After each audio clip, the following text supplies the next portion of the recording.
Good evening and welcome back to Sunday Evening Devotions. Tonight we want to tell a sort of a sad story. It's a story about life, yes, but life includes death, just like we see here around us. It's the story of the death of Sarah in Genesis 23.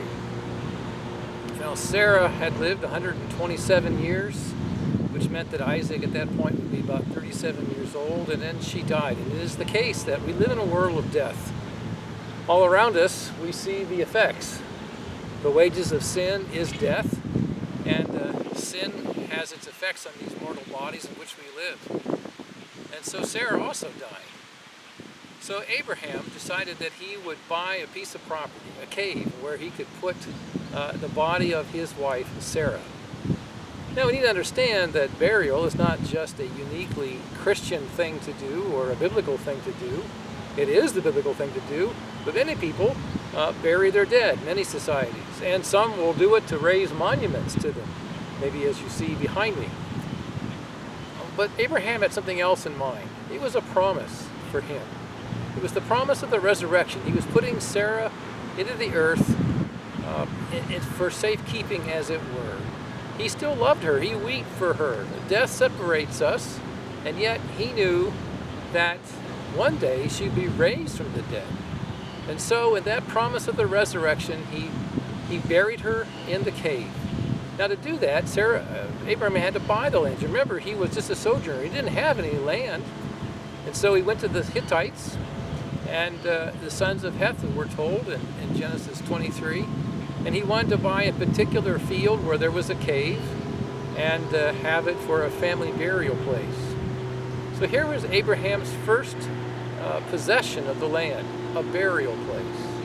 Well, the chapter records how Abraham was able to purchase that property and the bargaining that went back and forth, and he paid the full price for it, and it was deeded to him.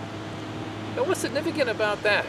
Well, you see, Abraham didn't own the land. God had promised it to him, but here he is buying it on that promise. And now he owns a small portion, and he owns it in order to bury his dead. You see, there's something else involved in burial. It is the promise that not only will we be raised from the dead, not only is our hope in God's promised resurrection and the coming of the King, but that we will inherit the land. Abraham believed that he would inherit the land, and he was buying the land. He was burying his dead because he believed that God would give him and his descendants the land. And ultimately, when the Redeemer comes, you know what? Well, they'd inherit the meek, inherit the earth. They inherit everything. Yeah, that's what it's all about. We bury our dead because, one, we believe that the body will be raised from the dead and that we will live again and be raised again. But two, we bury our dead because we're going to inherit the earth. It's a promise for us. It was a promise for Abraham. And so when those days come in which we have to say goodbye to our loved ones and we weep because we're separated from them and they are with the Lord, maybe we also remember that when we bury the dead, we are giving testimony of our hope in the resurrection. We're not just building monuments to them. No, we're remembering them in the Lord as He remembers us. And we are making sure in the promise that He's made to us that we will inherit the earth. When all things will be made new, the earth, the dead that are in it, and all. What a great news. Isn't that good news? Good night.